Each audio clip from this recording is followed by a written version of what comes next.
In this lesson, we're going to look at identifying the slope and the y-intercept.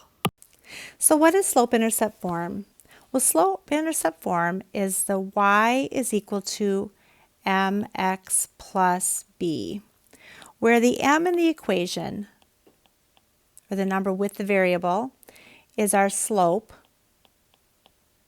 and our b is our y-intercept.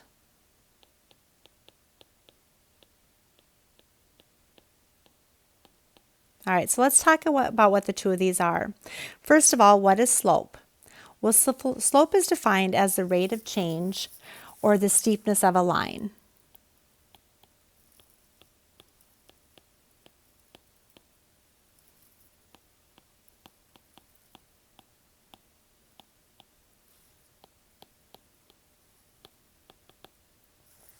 And the y-intercept is where the line crosses the y-axis. So let's put this here and then we'll talk about that a little bit longer.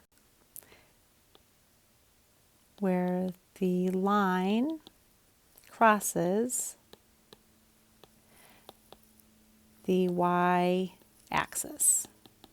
All right, so let's take a look at here. We've got this image on the left, and notice where the y-intercept is. We have the straight up and down line is called our y-axis. And notice how we have a line and it's crossing at that dot. That is called our y-intercept. All right, so let's take a look at how you'd identify the slope and the y-intercept from a graph. Well, first of all, let's go ahead and find our slope. Remember, slope is the rate of change. How much is it going up for how much is going over? I'm going to pick these 2 points. I'm going to pick this one here and this one here, and it's rise all over run. So I'm going up 1 and I'm going over 3. So my rate of change, or my slope, is 1/3. So I'm going up 1 over 3. And our y-intercept, we label the y-intercept, we write that as our b. The y is equal to mx plus b. The m is our 1/3 and the b is our y-intercept. Well, the y-intercept is going through 0, 0, the origin, so our b is going to be 0. Let's take a look at the next one. All right, so let's find our slope. I'm going up 1, 2, 3, so I went up 3 and then went over 1, so we have a slope of 3. And now the y-intercept, remember, that's where it's crossing at the y-axis. So if I take a look at that, let's erase that, it is crossing at the y-axis, the one that's the vertical line going up and down. The b, or the y-intercept, is at -1, 2, 3. All right, so our next one, notice how we have a slope that's going down. So we're going to find rise all over 1. We're going down 1, 2, 3, 4, 5, 6. So I went -6, and I'm going over 1, 2, 3, a +3. That's going to give me a -3 slope. And where is it crossing at the y-axis? It is crossing up there at the 4. So my y-intercept is 4. All right, let's take a look at these next ones. All right, so we have to find our slope. We have to find our y-intercept.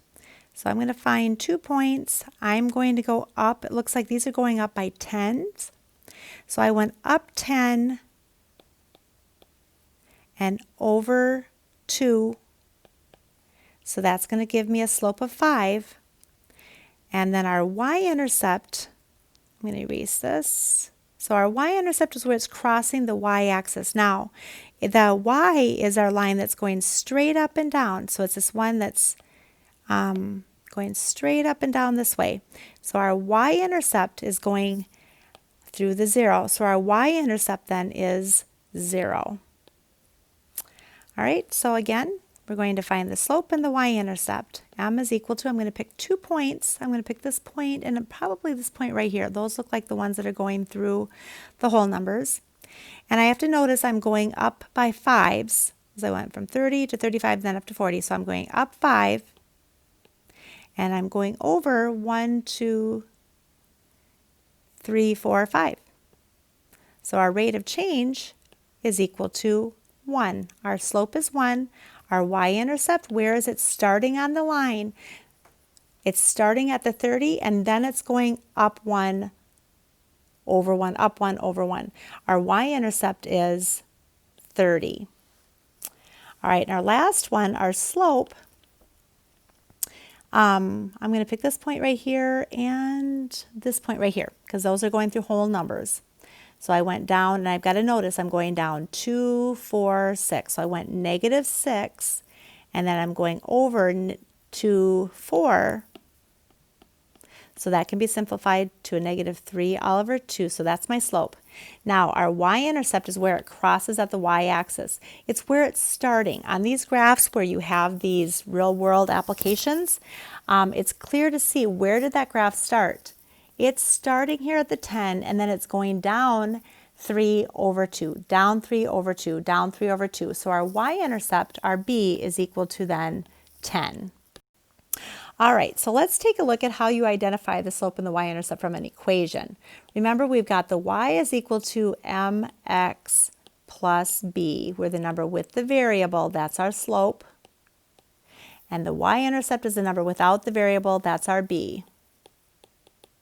So that's where it's going to cross the line. So in this one, notice that the number with your variable, our slope is going to be equal to 1/4. And our y-intercept, be careful here, you have to take that -2. It's a -2. So where it's going to cross the y-intercept is at the -2. Our next one. Now notice how these aren't in the same order as that. The number with the variable is our slope. All right, so the number with the variable is a -2. And our y-intercept, the number without the variable there, is equal to 4. In this case right here, my slope is equal to 3, that number with the variable. I don't have a number without the variable, but I could have a number without the variable. It would just be 0. So the y-intercept is 0. Now for our next one, notice how the y is on the other side. That's okay, because I could write this as y is equal to 5x minus 10. It's just it's on the other side. Y is all by itself. You want to make sure that when you're finding the slope and the y-intercept, y does have to be by itself. So our slope in this one is equal to 5, and our y-intercept is equal to that -10. All right, our last example, how do I identify the slope and the y-intercept from real life examples? So a recording studio charges musicians an initial fee of $50 to record an album. Studio time costs an additional $30 per hour. So let's go ahead and let's find the slope, the rate of change. Whenever you see that word per hour, that's what it's going up at $30 for every 1 hour. And so that rate of change is going to be 30. Now that y-intercept is, where did it start? It's that one-time fee. That y-intercept is you're going to pay the $50 initially, and then you're going to be paying the $30 for every additional hour. That's our y-intercept. That's our starting place. So the equation that we would have would be y is equal to our rate of change of 30, and then plus 50. 30x plus 50. Now, a lot of times I like to just pick out the y-intercept and say, all right, what's our initial cost? And 50. So in that case, I would write it as y is equal to 50. And then it's going up at a rate of change of $30 for every 1 hour. Both are right ways to write it. Really, it does not matter. They're both correct.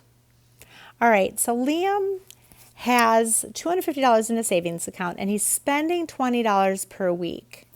So let's think about what that's going to look like. We could even go over here and write he has $250 and he's spending $20 every week. So that would be a minus 20, and then that has to go with their variable. So it's starting at $250, going down 20 every week. So what is our slope? Our slope is that number. Our slope is a negative because we're spending it. So it's -20, and where did it start on the line? It started at the 250. All right, so in this lesson, we took a look at how to identify the slope and the y-intercept from an equation in the form y is equal to mx plus b.